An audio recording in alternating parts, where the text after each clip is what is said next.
Alrighty, welcome back everyone. Scarland here bringing you a new Neverwinter video. And today we are on the PC server. And as the title suggests, we're going to be talking about the new legendary rings. So, Sharandar Episode 2 has now come out on PC. It'll be coming out on console in early May, I believe May 13th. As of filming this video, today is April 19th, 2021. So let's just have a minor discussion about these new rings, and then we're going to look at them individually and go over them. So first and foremost, let's go ahead and open up the collections here, Sharandar, and we'll go over to the accessories. So there is a handful of new legendary rings becoming available to us. Now, what I don't understand is that these rings actually drop out of Vault of Stars, the newest dungeon with Sharandar. So the rings, however, aren't dropping until Episode 2. So this is the case for PC. However, console, these aren't going to start dropping in the dungeon until Episode 2 is officially launched. So I don't understand why they did this or what the logic behind this was. When Vault of Stars released, you know, it's the latest content, everyone was doing it, the hype was real, it was a difficult dungeon, and then once you learn the mechanics, it becomes trivial, right? The dungeon's not hard, it's an enjoyable dungeon that has a couple bottlenecks in it that slows you down so you can't speed run it per se. But there was nothing worthwhile in the dungeon. Once you got the 3-piece set, the artifact set, which is only mainly used for DPS characters, there's real no reason to do the dungeon. It has the same mechanics of IC when it comes to the loot, so you need, you know, X amount of reagents, 3 reagents, 4 for the breastplate. Once you get that gear, there's no reason to do it. So now, in Episode 2, they put legendary rings in it. So the legendary rings weren't in there up front. Now they're being introduced in Episode 2, and I guess that's, you know, the way of Cryptic saying, well, now you have a reason to do the dungeon.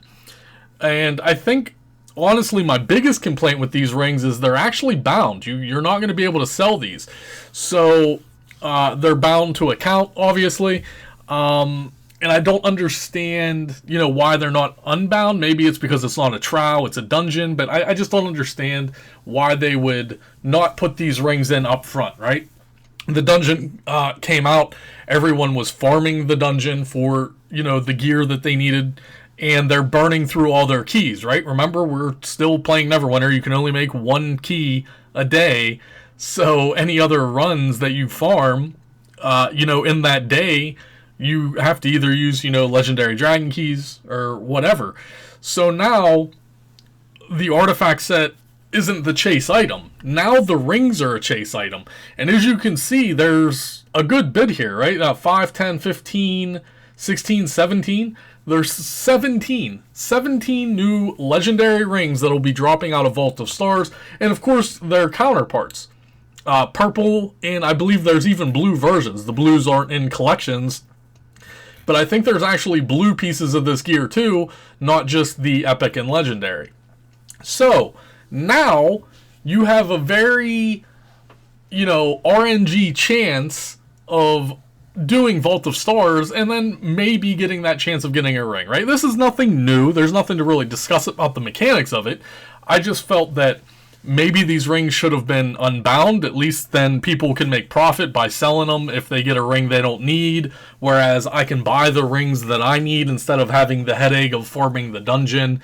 I mean, there's arguments on both sides of the table, right?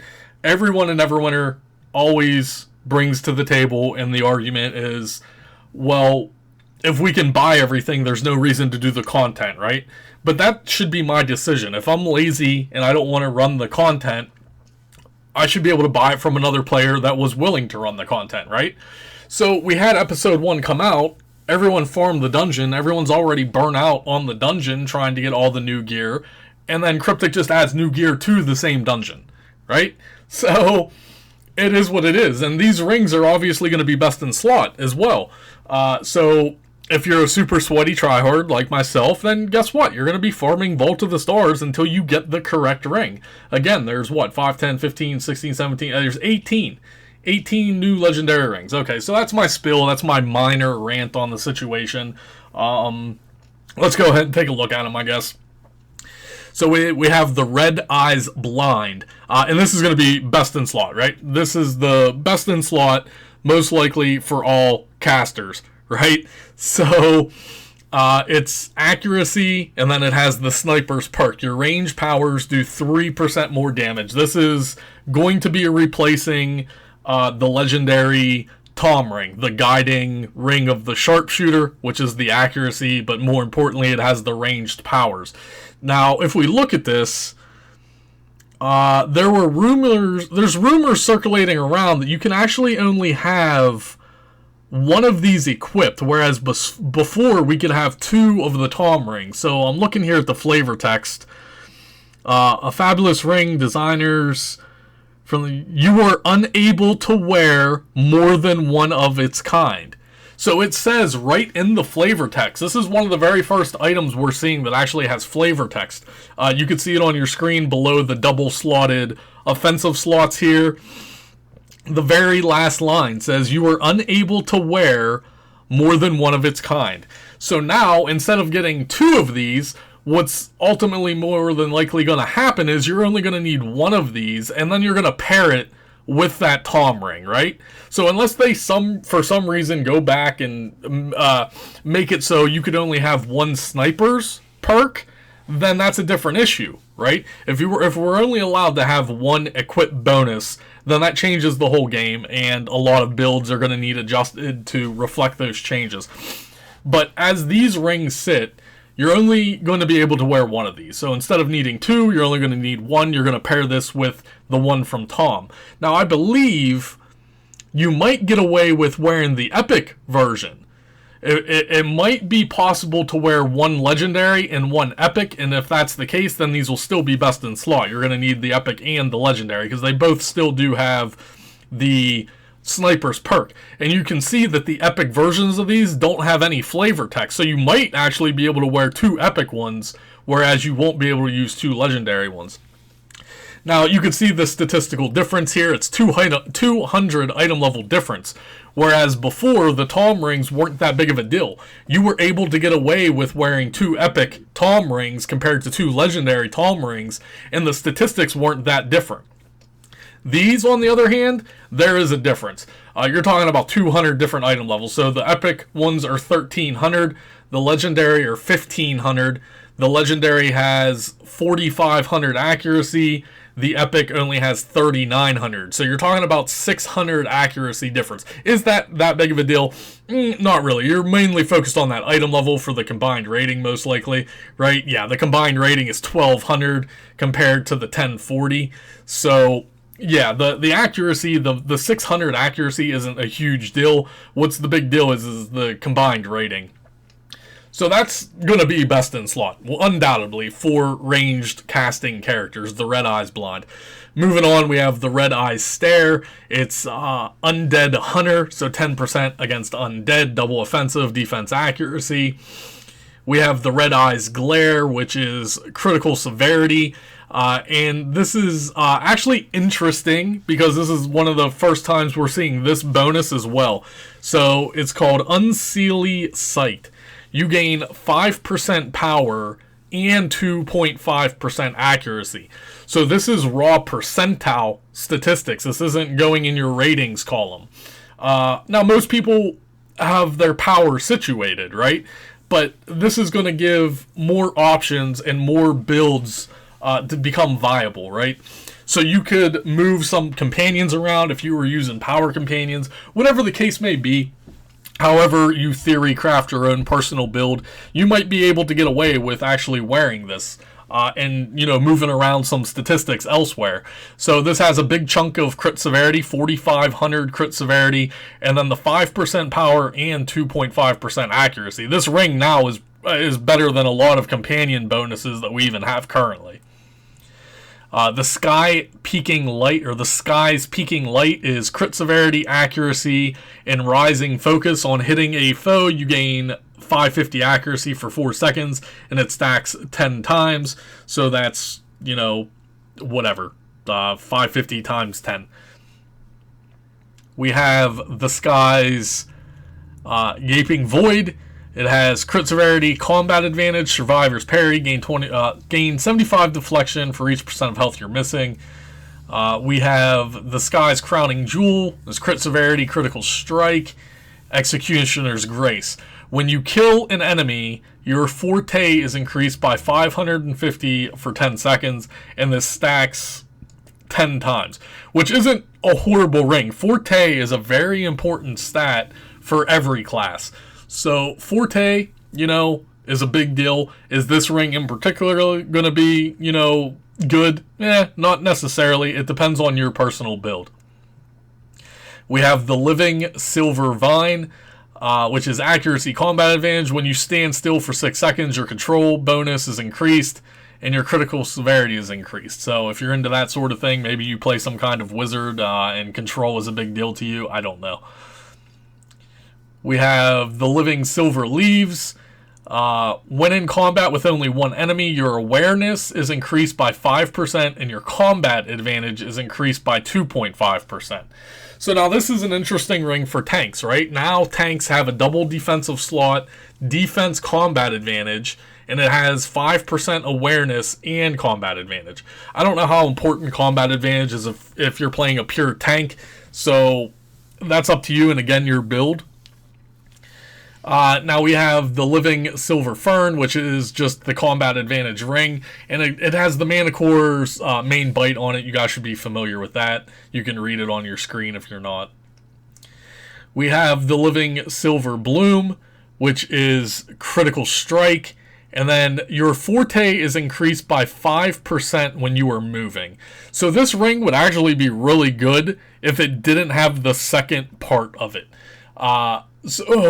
Again, forte is a very important stat for just about every class in the game currently. So this is a critical strike ring. It has 4,500 critical strike, which is great. Then you would also be boosting your forte by 5%. The problem is that you have to be moving.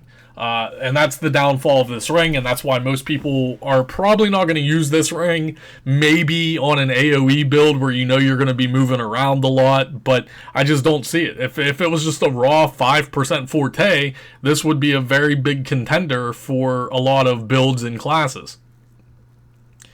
We have the Queen's Golden Sky Ring, critical strike and accuracy. When in combat with only one enemy, your power is increased by 5%, your crit severity 2.5%. So again, power isn't that big of a deal for most people right now. Currently in game, everyone can max out their power pretty easily. However, maybe you'll be able to rearrange stuff. So again, that's up to your own build and your own personal preference. We have the Queen's Golden Opal ring is critical strike combat advantage, and this is the best in slot for the melee. This is the melee powers do 3% more damage, and it's critical strike combat advantage. So you have the ranged powers for the casters, you have the melee powers here.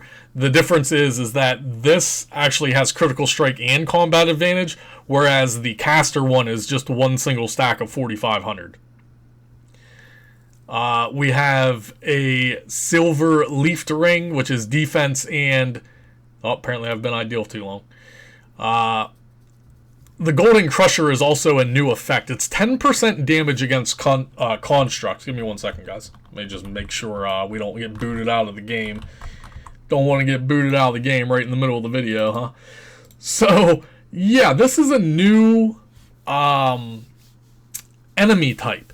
So, constructs would be like, the big golems and everything. So we have the Vault of Stars. The last boss is a construct, but it's probably not flagged as a construct because it's probably flagged as a boss.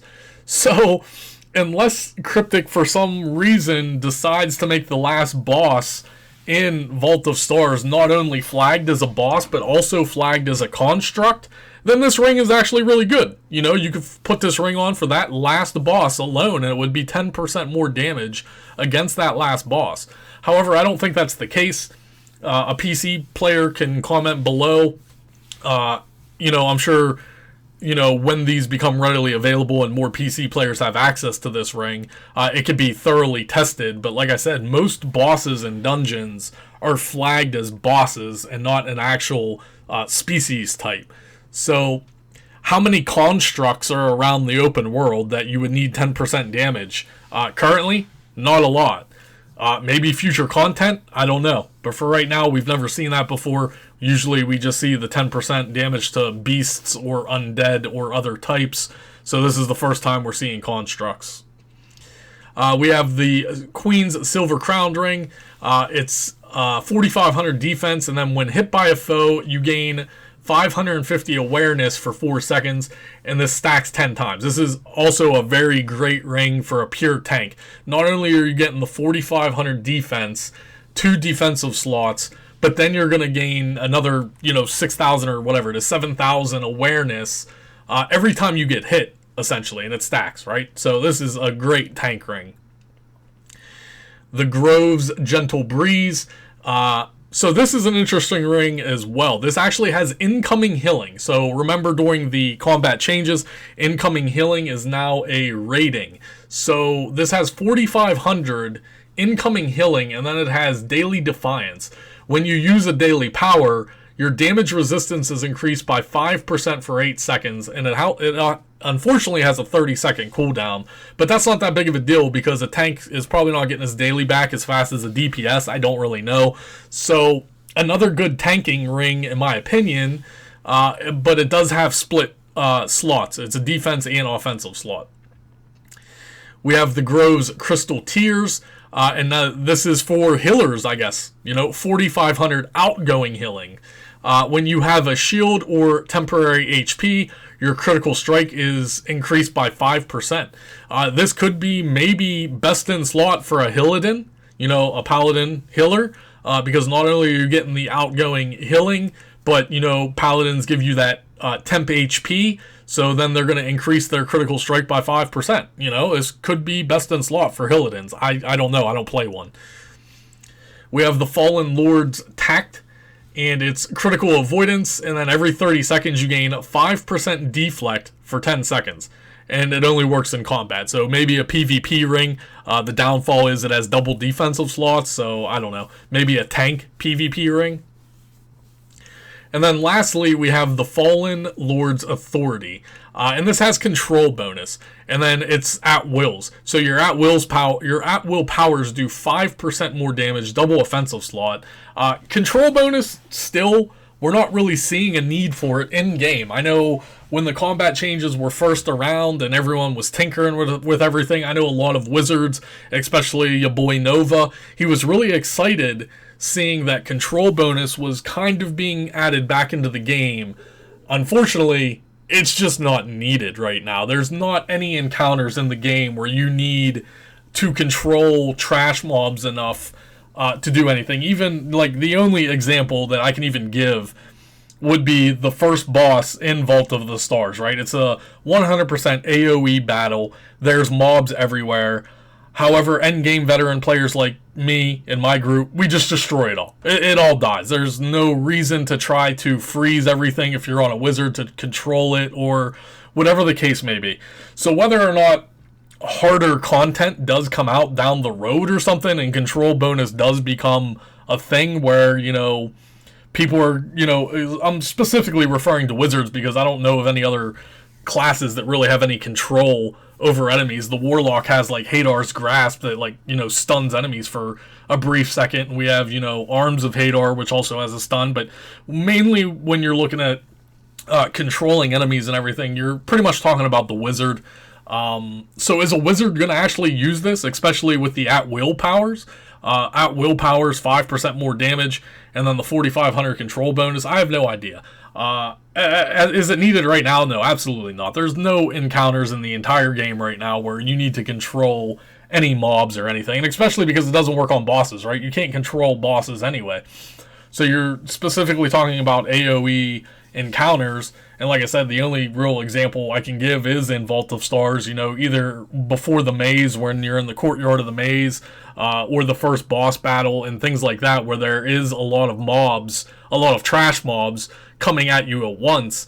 And like I said, the problem is that end-game players, we're not having issues with it now. We're just slaughtering it all, and it all dies anyway, so there's no reason to have to control anything. So, there it is, boys and girls. 18 new legendary rings being placed in the game. Vault of Stars coming with Sharandar Episode 2, which is currently out on PC, coming to console May 13th. And yeah, you're going to have to grind for them. So they're account bound. You're not going to be able to sell these on the auction house. You're not going to be able to buy these from other players. You're going to manually have to farm these.